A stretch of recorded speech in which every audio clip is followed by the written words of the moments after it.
बड़ी खूबसूरत आयत है। आप सब इसको अपने सामने निकाल के रखें और इसी में से आज का कलाम हम सीखेंगे। और खुदा के कलाम में लिखा है,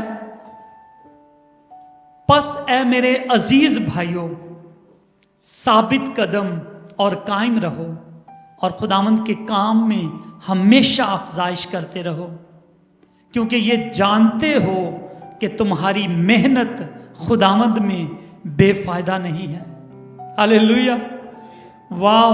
तो यहां पर हम क्या देखते हैं कि पौलुस रसूल भाइयों को, कलीसिया को तसल्ली दे रहे हैं, उनको इनकरेज कर रहे हैं, उनकी हौसला अफजाई कर रहे हैं। और पैगाम क्या है कि मसीह में की गई मेहनत व्यर्थ नहीं जाती, मसीह में की गई मेहनत जाया नहीं जाती।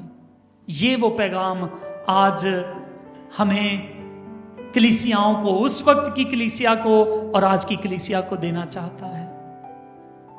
मसीह में हम बड़ी गवाहियां सुनते हैं, लेकिन याद रखें मसीही जिंदगी इतनी भी आसान नहीं है। कभी कभी बहुत अप्स एंड डाउन्स आते हैं लाइफ में। कभी हम लाइफ को ऊंचा देखते हैं, लेकिन कभी लाइफ नीचे को भी जा रही होती है। और कभी कभी ऐसा होता है कि हम जिंदगी में खुदावंद की खिदमत में वो सलीब उठाते हुए खुदावंद की जो वॉक है, जो मसीही जर्नी है, हम उसमें कभी कमजोर भी हो सकते हैं। और ये बड़ा नेचुरल है।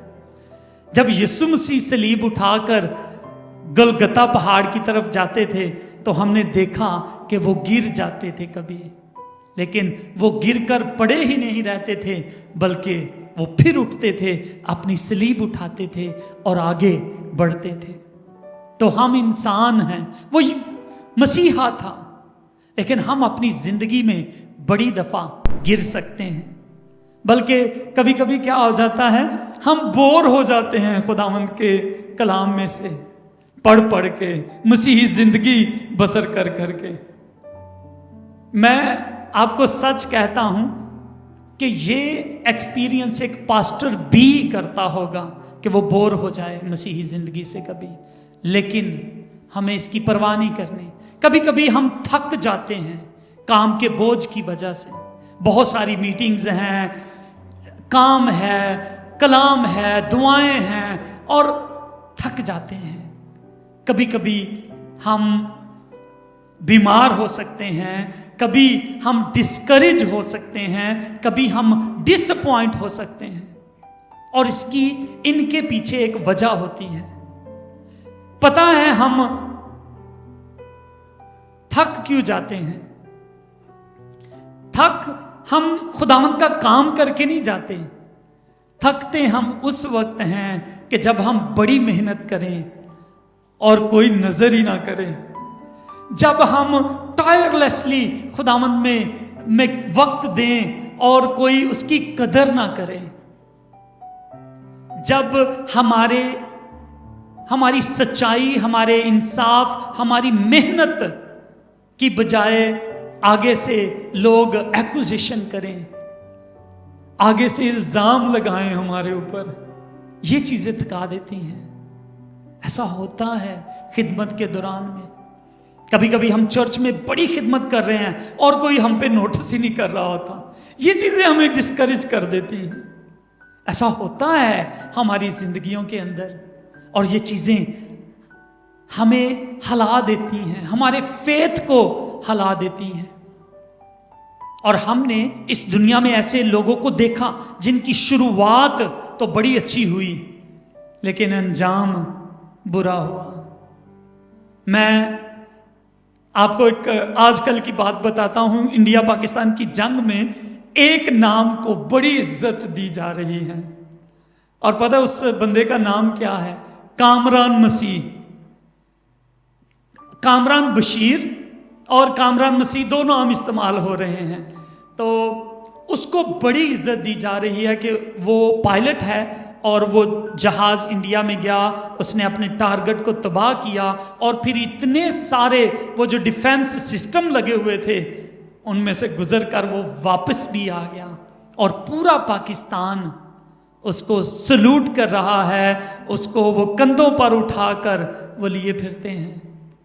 और आज ही मैंने खबर भी सुनी कि पता नहीं वो झूठी है कि सच्ची है क्या है, कि वो उसने इस्लाम कबूल कर लिया है। तो इसका हमें अभी तक कुछ पता नहीं चला, लेकिन एक बात जो है पाकिस्तान के अंदर एक बहुत अच्छा क्रिकेटर था यूसुफ योहाना, और जब वो क्रिकेट की टीम में आता तो वो क्रॉस का निशान बनाता, और फिर जब वो खेलता तो पूरी दुनिया देखती थी उसके खेल को, उसके क्रिकेट को। वो बड़ा मशहूर हुआ। शुरुआत बड़ी अच्छी हुई, लेकिन उसका एंड क्या हुआ कि वो ईमान से फिर गया। ये बड़े अफसोस की बात होती है जब कोई ईमान से फिर जाता है। फिरने की और भी वजह हैं। जब हम मसीह की वॉक में शुरू में तो दौड़ते हैं, फिर हम थकना शुरू कर जाते हैं और एक दिन हम गिर जाते हैं। ऐसा भी लाइफ में होता है। लेकिन मेरे अजीजों, पौलुस रसूल कहता है कि आप साबित कदम और कायम रहो और मसीह में तरक्की करते जाओ, बढ़ते जाओ, ये जानकर कि मसीह में की गई मेहनत जाया नहीं जाएगी। वो यही तसल्ली आज दे रहा है। और किस किस तरह से लोग छोड़ जाते हैं। कभी कभी जब हम खुदावंद में दौड़ रहे होते हैं तो शैतान आ जाता है हमारे रास्ते में, और वो हमारी तवज्जो इधर उधर करवाना चाहता है, हमें डिस्ट्रैक्ट कर देता है, हमारी तवज्जो दूसरी चीज़ों की तरफ लेकर चला जाता है। इसको कहते हैं अबलीस की तरफ से गुमराही या टेम्पटेशन। और फिर हमारी रफ्तार स्लो हो जाती है, और मे भी अगर हम स्लो रफ्तार हैं और कभी वो गिरा भी दे, लेकिन हमेशा शैतान ही हमें नहीं गिराता। बड़ी दफा हमारा अपना जिस्म भी हमें गिरा देता है। हमारी ख्वाहिशें जो खुदा की मर्जी के खिलाफ होती हैं, और हम में से हर कोई किसी ना किसी मुश्किल का शिकार जरूर होता है। और मेरे अजीजों, हमें उस रुकावट को, उस टेम्पटेशन को, उस आजमाइश को अपनी जिंदगी से दूर करना है। कभी कभी एक पास्टर हैं, बड़े अच्छे खुदा के खादम हैं, वो कहते थे कि जब मैं एक कार देखता हूं, उसको हम पंजाबी में कहते हैं डड्डू कार, कहते जब मैं उसको देखता हूं ना तो वो मेरी कमजोरी बन जाती है। कभी कभी बहनों की खरीदारी उनकी कमजोरी बन जाती है। जरूरत नहीं भी होती, फिर भी धक्के से पैसे लग जाते हैं, ठीक है। और भाइयों की भी आमतौर पर नशा, शराब, ये वाली चीजें भाइयों में ज्यादा प्रॉब्लम को पैदा करती हैं, या बुरी नजर जो है वो हमारे लिए रुकावट का, और हमारी रफ्तार, हमारी जर्नी, हमारी सफर जो खुदावंद की तरफ बड़ा अच्छा जा रहा था, ये चीजें हमें डिस्ट्रैक्ट कर देती हैं। कभी कभी पैसा हमें खुदा से दूर कर देता है। हम ज्यादा तवज्जो पैसा कमाने में लग जाते हैं। ये चीजें भी आहिस्ता आहिस्ता हमें गिराने की कोशिश में लगी रहती हैं। और कलाम कहता है कि पैसा जो है वो सबसे ज्यादा डिफिकल्ट है। ये बदी में लोगों को ले जाने के लिए ये एक बड़ा इजी स्टेप है। पैसा जो है वो गिरा देता है लोगों को। और हमें बाइबल में एक कहानी बड़ी क्लियर मिलती है। एक आदमी आया यीशु मसीह के पास और कहता है, खुदा मैं तेरे पीछे चलूंगा। ये जो तू जिंदगी में जो सफर करता है, और हमें पता है तो खुदा से है और तू आसमान पर जाएगा, तो मैं तेरा शागिर्द बनना चाहता हूं, मैं तेरे सफर में तेरे साथ आना चाहता हूं। तो यीशु ने क्या कहा? उसने कहा, खुदा मैं कैसे जिंदगी में दाखिल हूं? तो खुदावंद ने कहा कि तू अपने 10 जो हुक्म हैं उनको, उनकी पालना कर, उनको सीख, उनके पीछे चल, अपने माँ बाप की इज्जत कर, तू खुदावंद को सिजदा कर, चोरी ना कर। और कहता है खुदावंद ये सारी चीज़ें तो मैं बचपन से ही करता आ रहा हूँ। तो खुदावंद ने कहा, खुदावंद खुश हुआ, कलाम कहता है। तो खुदावंद ने कहा अपना सब कुछ बेच कर मेरे पीछे आ जा, तुझे आसमान पर खजाना मिलेगा। लेकिन वो कहता है नहीं खुदावंद, यही खजाना जो अभी मेरे पास है ये मेरे लिए यही सब कुछ है। ये एक बचगाना सोच थी। एक बच्चा जब किसी खिलौने के लिए जिद कर रहा हो और उसे कहा जाए बेटा आज तू इसे रहने दे, कल तुझे इसके एवज 10 खिलौने मिलेंगे और इससे बड़े बड़े मिलेंगे। आप बच्चे को हटा के देख लें हाँ जरा, वो कभी नहीं हटेगा, वो कहेगा नहीं मुझे वही चाहिए। तो हम इंसान दुनिया में कभी कभी इन छोटी छोटी चीज़ों को बहुत बड़ा समझ लेते हैं और हम समझते हैं कि शायद यही हमारे लिए सब कुछ है।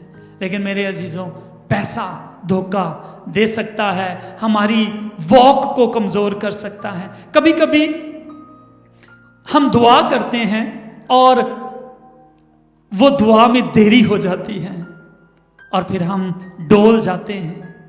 मेरे पास एक केस है, हमारे फिनलैंड में एक भाई हमसे उनके साथ मुलाकात हुई और उन्होंने फ़ोन पर हमें बताया कि वो एक बहन के लिए वो खुदा के खादम थे, खिदमत में थे उन्होंने, और जब भी वो दुआ करते थे खुदा सुनता था।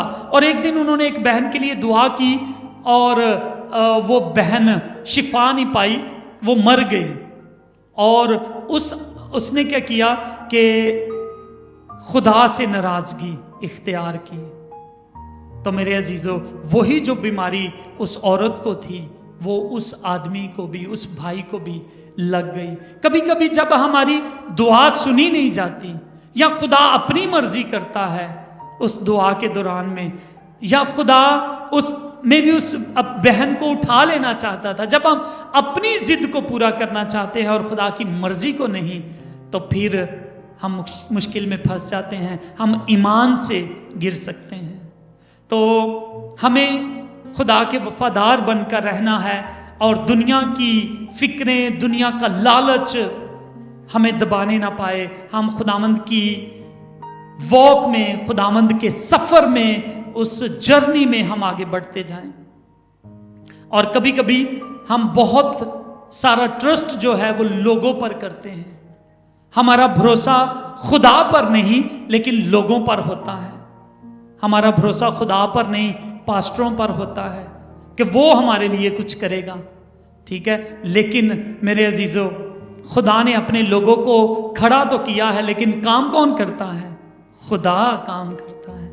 हमें अपना भरोसा अपने खुदावंद के ऊपर रखना है, हमें दुनिया पर नजर नहीं करनी। और सबसे बड़ी वजह, जब हम थक जाते हैं, डिस्ट्रैक्ट हो जाते हैं, डिसअपॉइंट हो जाते हैं, जब हमें हमारी लगता है कि कलीसिया में हमारी कोई कदर नहीं कर रहा, और फिर हम वो दिल में बात लेकर खुदा से दूर हटना शुरू हो जाते हैं, तो इसमें पता है प्रॉब्लम किसकी है? चर्च की नहीं है, पास्टर की नहीं है, वो प्रॉब्लम हमारी अपनी है। क्योंकि हम लोगों पर भरोसा कर रहे हैं, हम उनसे रिवॉर्ड लेना चाहते हैं। वो कहते हैं मेरी क्यों नहीं बल्ले बल्ले कलीसिया में हो रही, ठीक है। तो कमी कलीसिया के अंदर नहीं है, कमी लोगों के नहीं है। अगर हम इस वजह से ईमान से पीछे हट रहे हैं या अपनी मसीही वॉक में हम मसीही चाल चलन में कमजोर पड़ रहे हैं, तो फिर हमें अपने को खुद को बदलने की जरूरत है। क्योंकि खुदा के कलाम में लिखा है कि मलाउन है वो शख्स जिसका भरोसा इंसान पर है।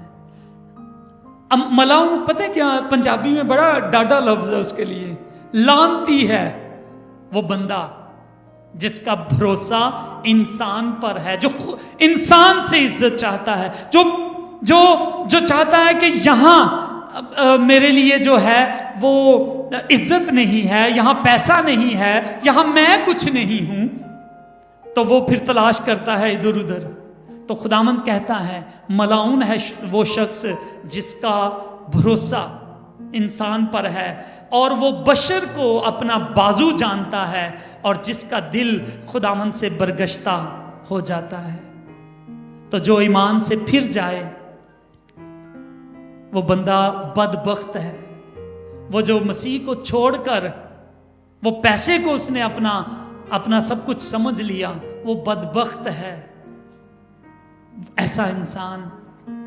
तो मेरे अजीजों, हमें खुदावंद में चलने की ज़रूरत है, हमें खुदावंद में मजबूत रहने की ज़रूरत है। और अगर आप कुलसियों 3 बाब की 23वीं आयत देखें तो वहां पर लिखा है, कुलसियों 3 बाब उसकी 23 आयत, जो काम करो जी से करो, ये जान करके खुदावंद के लिए करते हो, ना कि आदमियों के लिए, क्योंकि तुम जानते हो कि खुदावंद की तरफ से इसके बदले में तुमको मिरास मिलेगी। तुम खुदावंद मसीह की खिदमत करते हो। हालेलुया। क्या कहता है कि जो भी काम करो जी से करो, ये जान करके किसके लिए करते हो? खुदावंद के लिए, ना कि आदमियों के लिए, क्योंकि खुदावंद की तरफ से हमें मिरास मिलेगी, क्योंकि तुम खुदावंद की खिदमत करते हो। आप जब भी कोई भी खिदमत चर्च में कर रहे हैं, आप बहनों में खिदमत कर रहे हैं, आप भाइयों में काम कर रहे हैं, आप एल्डर हैं, आप पास्टर हैं, आप डीकन हैं, आप चर्च की कलीसिया के गॉस्पल सिंगर हैं, हारमोनियम पर और तबले पर आप खिदमत करते हैं, तो याद रखें, आप पास्टर के लिए नहीं कर रहे, आप चर्च के लिए नहीं कर रहे, आप खुदा के लिए काम कर रहे हैं। तो जो काम करें हम जी से करें, ये कि खुदावंद के लिए करते हैं और खुदावंद फिर हमें अजर देगा। आज हमारी बड़ी दफा खिदमत इसीलिए आगे नहीं बढ़ पाती क्योंकि हम इंसानों के लिए खिदमत कर रहे होते हैं। सोचे इस बात को, हम अपनी अपनी बातों पर गौर करेंगे कि कहां पर मैं इंसानों के लिए काम करता हूं। सोचने की जरूरत है। अगर हमारे दिल में यह ख्याल आ रहा है ना कि अगर मैं चर्च आता हूं तो मैं किसी पर एहसान करता हूं, किसी शख्स पर एहसान करने आया हूं या पास्टर पर एहसान करने आया हूं, तो फिर आप कोई खिदमत नहीं कर रहे हैं। आपको पास्टर से और चर्च से, कलीसिया से कोई फायदा नहीं मिलने वाला, कभी भी नहीं मिलने वाला। लेकिन अगर आप ये सोच के आते हैं कि मैं आया हूं तो मैंने खुदा से अजर पाना है, फिर आपकी जिंदगी में वो काम होगा। और पौलुस रसूल कहता है, ऐ मेरे प्यारे भाइयों, वो आम लोगों को नहीं ये मैसेज दे रहा, वो किन को मैसेज देता है? खुदावंद के खादमों को, अपनी कलीसिया के लोगों को। वो करंथोस की कलीसिया यहां हमसे तकरीबन 1.25 घंटे की ड्राइव के ऊपर है। और वो करंथोस की कलीसिया को जो चर्च के अंदर ही बैठे हुए कहता है, बस ऐ मेरे अजीज भाइयों, प्यारे भाइयों, क्या रहो? 3 चीजें उसने बताई हैं। क्या क्या चीजें हैं? साबित कदम रहो, साबित कदम रहो, कायम रहो और खुदावंद के काम में अफजाइश करते रहो। और एक चौथी चीज भी वो बताता है, क्योंकि ये जानते हो कि तुम्हारी मेहनत जो खुदावंद में की गई है वो व्यर्थ नहीं जाएगी, वो बेफायदा नहीं जाएगी, वो रायगा कभी नहीं जाएगी। 4 चीजें वो बताता है। और मुबारक हैं वो लोग जो खुदावंद के सफर को शुरू करके उसे पाया तकमील तक भी पहुंचाते हैं। बात यह नहीं है कि आपकी शुरुआत कैसी हुई, बात इसमें है कि आपका एंड कैसे हुआ। हालेलुया, मेरी बात समझे है ना आप? इस बात पर नहीं देखना कि मैं बड़ा भाग भाग के काम शुरू किया था। आप ये देखें एंड कहां पर हुआ, ये माने रखता है। यूसुफ यूहन्ना का एंड ठीक नहीं, शुरुआत बड़ी अच्छी थी। एक एक पास्टर जिसने कामयाबी के साथ अपने खिदमत के 50 साल पूरे किए और एक पार्टी की, और एक नौजवान पास्टर आया। जब हम नौजवान होते हैं तो बड़ी आजमाइशें इधर उधर की भी होती हैं, जिस्म की अपनी एक बड़ी आजमाइश होती है। तो वो बड़ा हैरान हुआ कि पास्टर ने 50 साल खिदमत की है, और उससे आके बड़ी मासूमियत से पूछता है, कहता है पास्टर जी आपने 50 साल कैसे खिदमत कर ली? तो उसने भी बड़ी सादगी से जवाब दिया। उसने कहा जब मैं जवान अभी खिदमत में आया ही था तो मुझे एक बुजुर्ग पास्टर ने कहा कि कभी भी जब तुम थक जाओ, अक जाओ, जब तुम बीमार हो जाओ तो इस खिदमत को छोड़ ना देना। और वो बात मेरे दिल की तख्ती पर लिखी गई। मैं जब भी कमज़ोर होता था उसके अल्फाज मुझे याद आ जाते थे, और उन अल्फाजों ने मुझे आज तक इस खिदमत को करते रहना सिखाया है। क्योंकि कभी कभी लोग पास्टर बनते हैं लेकिन बाद में वो खिदमत को छोड़ देते हैं, कभी कभी ईमान को भी छोड़ देते हैं। ऐसी भी मिसालें दुनिया में हमें मिलने को आई हैं। लेकिन मुबारक हैं वो लोग जो शुरू करते हैं और एंड भी वो खुदावंद में करते हैं। हालेलुया। मैं आपको एक छोटी सी मिसाल अपनी बताता हूं। मैंने पाकिस्तान में LLB किया, यानी लॉ की स्टडी की। लेकिन जब मैं शुरू के साल गुजार रहा था, समझे कि 5वीं क्लास तक, तो मैंने बस कर दिया। मैंने अपने घर वालों को कहा कि मैंने 5 साल स्कूल में ऐसे गुजारे हैं जैसे मैं हेल में, जहन्नुम में मैं रहा हूं। क्योंकि वहां पर दूसरे मुसलमान लड़के मुझे साई, चूड़ा और गंदा और इस तरह की बातें कहते हैं। वो कहते हैं तुम्हारी बाइबल बदल चुकी है, तुम भंगी हो, तुम फलाने हो, तुम ये हो। तो मैं उनकी बर्दाश्त कर कर के अब थक गया हूं और मैं अपनी स्टडी को जारी नहीं रखूंगा। ये चीज़ें मैंने बचपन में देखी। और फिर जब मैंने ये इरादा कर लिया तो मेरी माँ ने मुझे एक बात कही, समझाई। उन्होंने कहा कि बेटा मसीह की खातिर हमें इन सारे दुखों को सहना है, इन बातों को, इन ताने मेनों को सहना है। लेकिन यीशु कहता है कि जो आखिर तक बर्दाश्त करेगा वो जिंदगी का ताज पाएगा। हालेलुया। और समझे जिस तरह उस पास्टर के दिल में वो बात लिखी गई और उसने अपनी खिदमत 50 साल खिदमत सर अंजाम दी, तो मैं उसके बाद याद रखे मैंने किसी की कोई परवाह नहीं की। अगर टीचर भी मुझे कोई बुरी बात कह देता था ना, मैं कहता था जा तेरी मर्जी है, जो मर्जी करो। मैं चुप करके सीधा अपनी नजरें अपने खुदावंद पर रखे हुए मैं पढ़ता गया और मैंने देखा कि वो लड़के जो मुझे ताने मेने देते थे, जो मुझे साई चूड़ा कहते थे, वो ड्रॉप करने लगे। और खुदा ने मुझे जब LLB में लेके गया तो फिर मैं अकेला ही उस स्टेज पर पहुंचा। बाकी सारे कोई 6वीं 7वीं 10वीं में, कोई 11वीं करके छोड़ गया, लेकिन खुदा ने मुझे इज्जत दी। हालेलुया। तो याद रखें, पौलुस रसूल यही बात आपको भी बताता है। जिंदगी की दौड़ में, ईमान के सफर में इस बात को हमेशा याद रखें। आप लोगों के लिए काम नहीं करते हैं, आप किसके लिए काम कर रहे हैं? खुदावंद के लिए। और खुदावंद बड़ा अजर देता है। हालेलुया।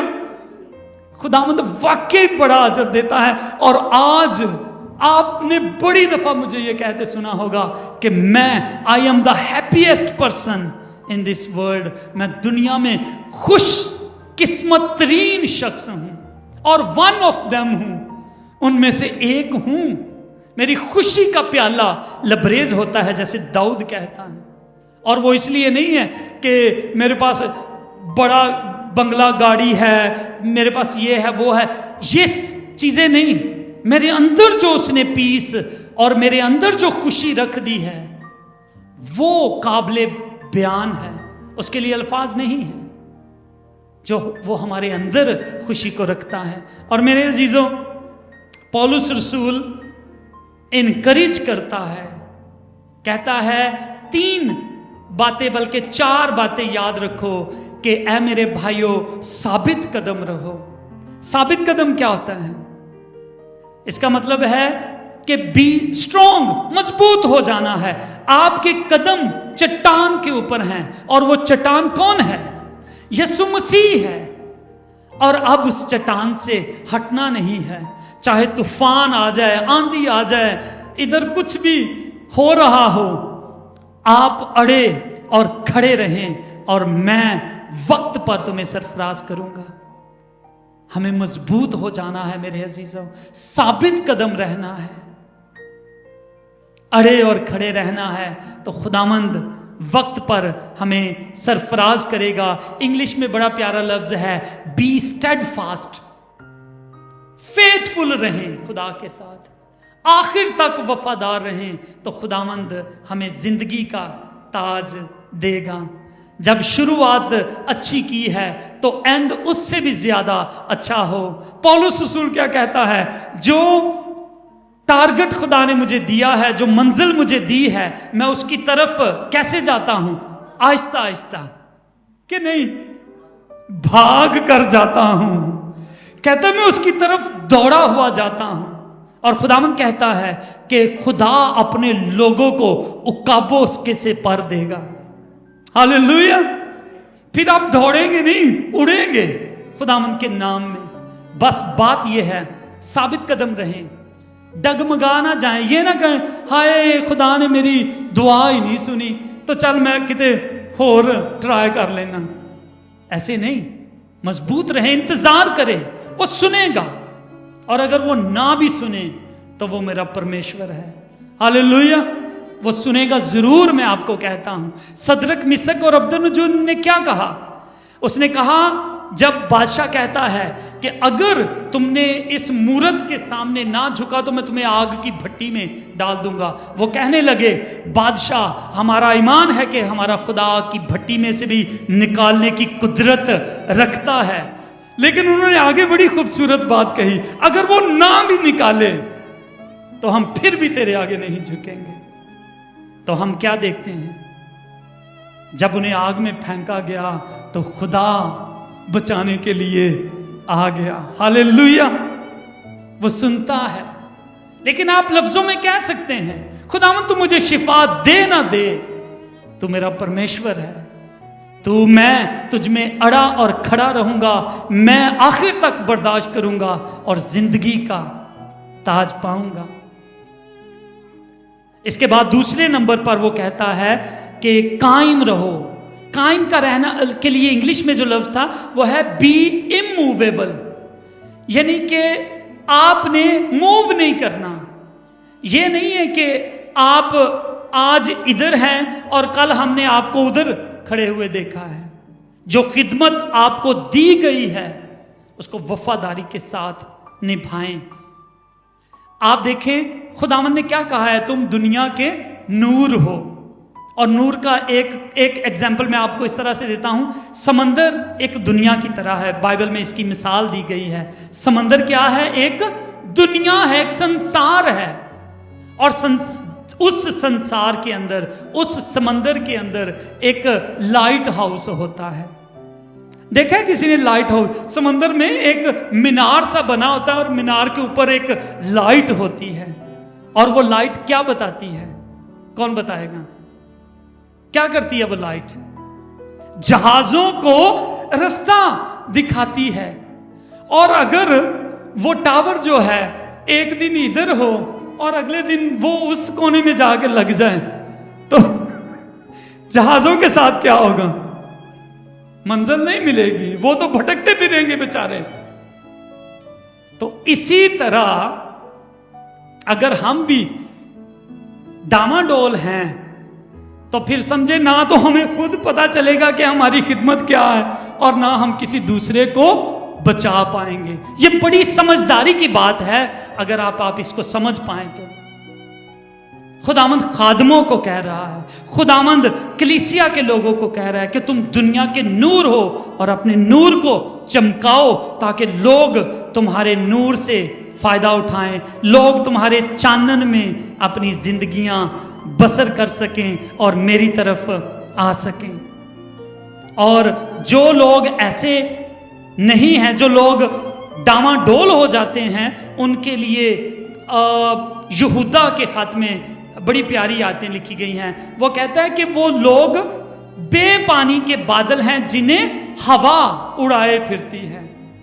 ये बादल गरजते तो हैं लेकिन बरसते नहीं, और ये हवा के थपेड़ों से कभी इधर कभी उधर और कभी किसी को फायदा नहीं पहुंचा सकते।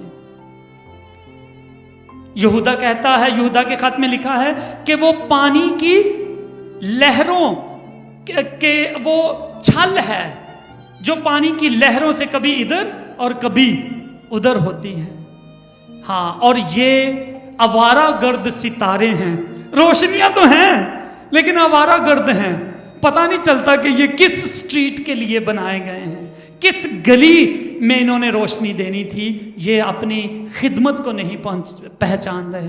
तो मेरे अजीजों, पौलुस रसूल चारों बातें बड़ी सियानफ की कहता है साबित कदम रहो, चट्टान के ऊपर जो यीशु मसीह है उससे हटना नहीं, और फिर मूवेबल नहीं होना, फिर आपने एक जगह कायम रहना है। जो खिदमत आपको दी गई है उसको खूबसूरती से बयान करो। तीसरे नंबर पे वो कहता है कि जो खिदमत दी गई है, जो काम दिया गया है, उसमें अफजाइश करते रहो। अफजाइश का मतलब क्या होता है? उसमें तरक्की करते जाओ, बढ़ते जाओ, रुकना नहीं। और इस रुकने के लिए हम एक और लफ्ज देखते हैं, इसके लिए कहता है कि गिविंग योर बेस्ट, अपना बेस्ट दो खुदावंद को।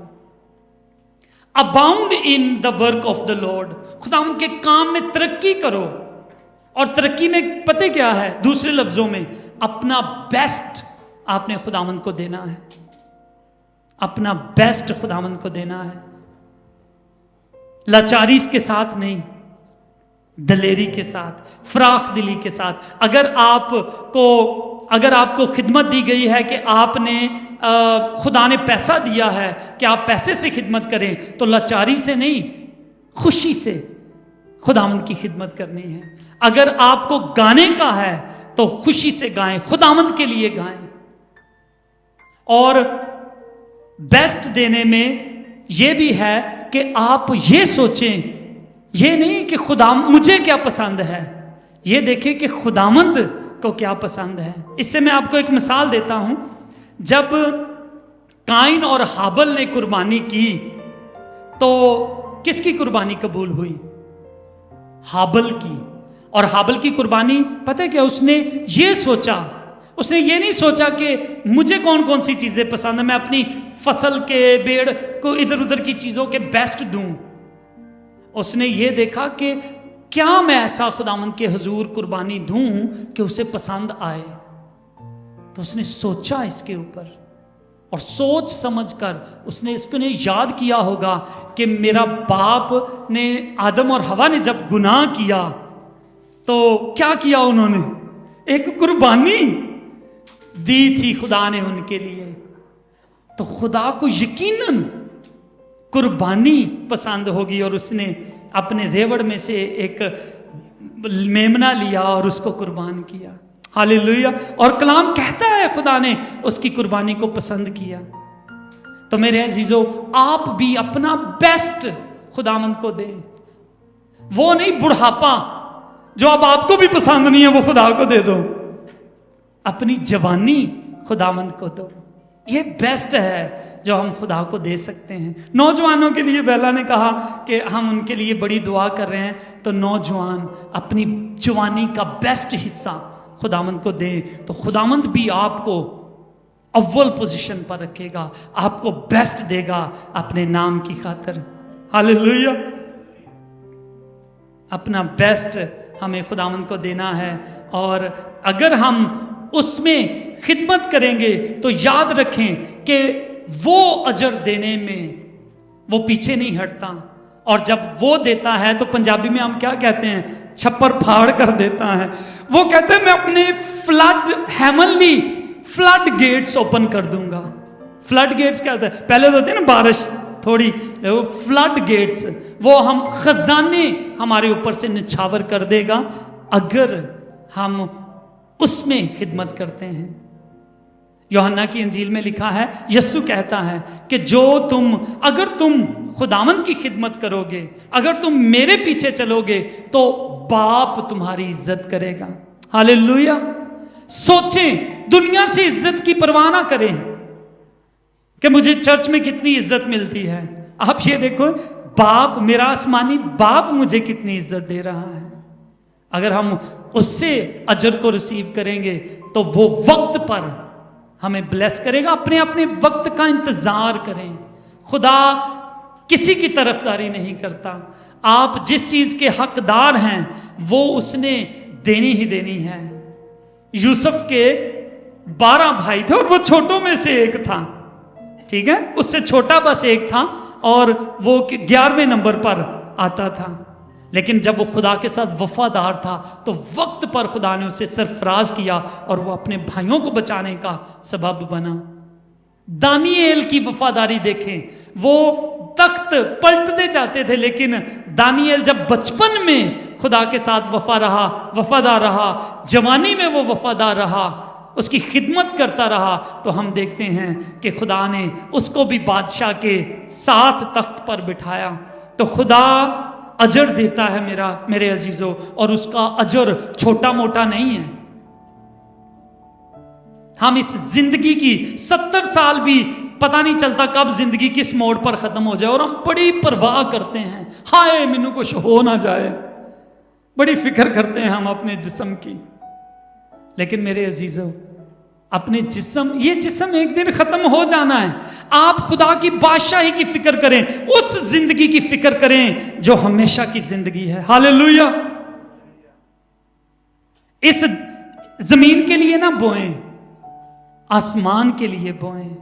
एक बंदे ने बोया था ना, और बड़े खेत भी हुए, और क्या हुआ, रात फसलें उगी। उसने कहा मैं खत्ते भर लूंगा, लेकिन क्या हुआ, रात को मौत का फरिश्ता आ गया और कहा तेरी जान आज ही ले ली जाएगी। इसलिए पेट के लिए ना बोएं, खुदावंद के लिए बोएं, आसमान के लिए। आसमान पर जब खुदा ने कहा मैं तुम्हें खजाना मिलेगा, तो खजाने का सारा पूरी कायनात उसकी है।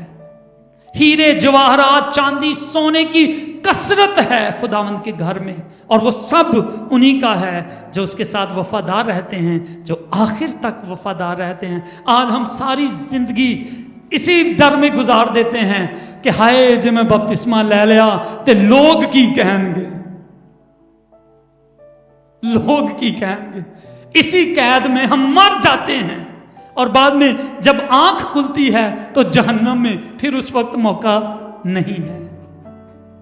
इसलिए मेरे अजीजों, आप खुदावंद के घर में उससे बरकतें लें, साबित कदम रहें, कायम रहें, खुदावंद के काम में बढ़ते चले जाएं, क्योंकि खुदावंद अजर देगा। एक दिन शागिर्दों ने पूछा, खुदावंद हमने बीवी बच्चों को छोड़कर हम तेरे पीछे आए हैं, हमें क्या मिलेगा? खुदावंद ने यह नहीं कहा कि यह गल छाड़ दो, हाले तुसी जवाब दिया। खुदावंद ने कहा जितनों ने मेरे लिए बीवी माँ बाप बच्चों को या किसी चीज को भी छोड़ा है, वो इस दुनिया में 100 गुना और आसमान पर हमेशा की जिंदगी पाएगा। वाव। और पौलुस रसूल भी यही बात कह रहा है। इससे ऊपर वाला हवाला पढ़ेंगे ना, तो वो पौलुस रसूल 15वें बाब में, 1 कुरिन्थियों 15वें बाब में यही चीजें बता रहा है।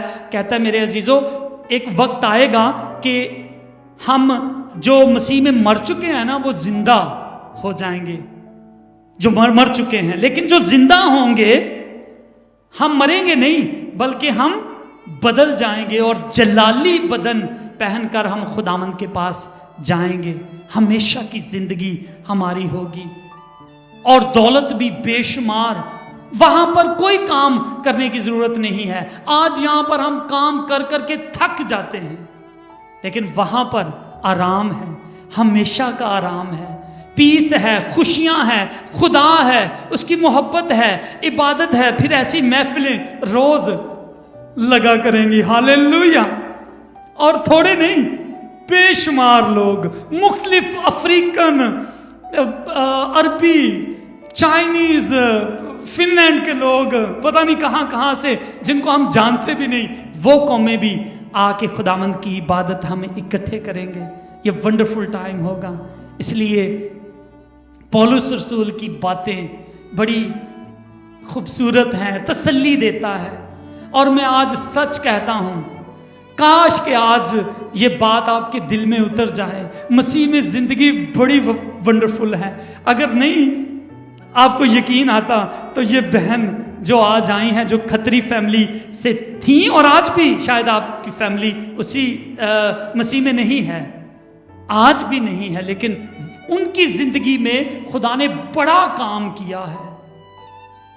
खुदा ने एक कोख जो खत्म हो चुकी है, डेड है, और डॉक्टरों ने डिक्लेयर किया है कि इसको रिमूव कर दिया जाए, नहीं तो जान को खतरा है, और खुदा उसी को ही रीन्यू कर दे, तो इससे बड़ी और बात क्या हो सकती है।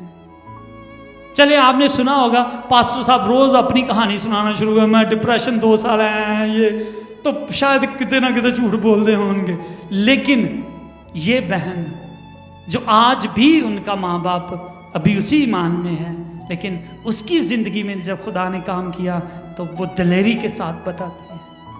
हालेलुया। इसलिए ऐ मेरे अजीजों, ऐ मेरे प्यारे भाइयों और बहनों, साबित कदम रहो, कायम रहो और खुदावंद में तरक्की करते जाओ, अफजाइश करते जाओ, ये जानकर कि मसीह में की गई मेहनत जाया नहीं जाएगी, व्यर्थ नहीं जाएगी। आपको आसमान पर खजाना मिलेगा, आपको आसमान पर हमेशा की जिंदगी मिलेगी, आपको खुदा की बादशाही मिलेगी, आपको जलाल के ताज मिलेंगे। मुकाशफा प्रकाश की पोथी भरी हुई है खुदावंद के वादों से, उसको पढ़ के देखें और बहुत कुछ है। हालेलुया। बल्कि मैं आपको कहूं, आप अपने दिल में ये कहें कि खुदावंद मुझे इन चीजों की कोई जरूरत नहीं, मैं तो तेरी प्रेजेंस में बैठना चाहता हूं, मैं तेरे कदमों में जिंदगी बसर करना चाहता हूं। इतना भी खुदावंद मेरे लिए काफी है। हालेलुया। लालच को सामने रख के नहीं, खुदावंद की प्रेजेंस को सामने रख के उससे मोहब्बत करें। ये सब कुछ आप ही लोगों का होगा। वो बाप है, और बाप विरासत का मालिक कौन होता है? बच्चा ही होता है। आप हैं, उसके लिए दिल में ख्वाहिश और लालच रखने की जरूरत नहीं है, वो आप ही का है। आप उसमें आगे बढ़ो और बरकत पाओ, साबित कदम रहो, कायम रहो, उसमें तरक्की करते जाओ, अपना बेस्ट दो, क्योंकि आप इंसान के लिए खिदमत नहीं करते बल्कि खुदा के लिए खिदमत करते हैं। खुदावंद आज के कलाम के वसीला से आपको बड़ी बरकत दे। आमीन। आए हम दुआ करते हैं। खुदावंद यहोवा पाक, खुदावंद तेरा शुक्र करते हैं आज के दिन के लिए, खुदावंद तेरे इस जिंदा कलाम के लिए खुदावंद बाप, और खुदावंद तौफीक दे ताकि हम तेरे वफादार बनकर रहें, आखिर तक वफादार रहें और जिंदगी का ताज पाएं। खुदावंद बाप, खुदावंद आज जितने भी तेरे लोगों ने तेरे कलाम को सुना है, ये इनकी दिलों की तख्तियों पर लिखा जाए और ये कभी कमज़ोर ना हो। ये मसीह में जो हम सफ़र कर रहे हैं, इसे हम कामयाबी तक लेकर जाएं, और खुदावंद ये मशाल, ये नजात की मशाल आपने जो हमें थमा दी है, खुदावंद हम इसको स्वर्ग तक लेकर जाएं, जलाली बदनों में हम तेरे पास आएं, यस्सु के जलाली और मीठे नाम में। आमीन।